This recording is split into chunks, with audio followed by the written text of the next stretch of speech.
Burunqi zamonda bir odam qeyrib mükchib ketgan og'riqchan dadisini beqish eg'ir kagashga taqqa et chiqib egiz hangdan tashlab etishni ko'ngliga pukibdi.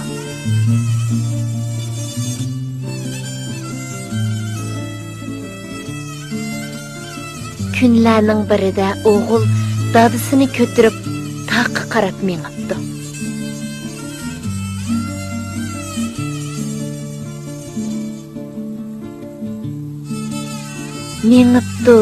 Mengibdi. Uzoq yo'l yurgandan keyin ular oxiri tog' cho'qqisiga yetib ketdi. O'g'li dadisini cho'nqur hangga tashlab o'tay deb turganida,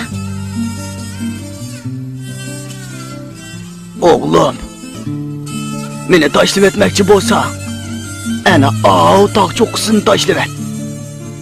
Men bu bovog'ini shu yerga tashlab etgan. O'tniga lop qutdigan mana shu." O'g'li bu gapni anglab turib qoldi.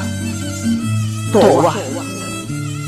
Men bu dadamni xorlab tashlab etadigan bo'lsa, kelgusida meni bolalarim tashlab etmay qoladi. Shuning bilan o'g'li niyatidan jinib, dadisini hapash qilib uyga qaytarib akapti va hurmatlab obdan beqibdi.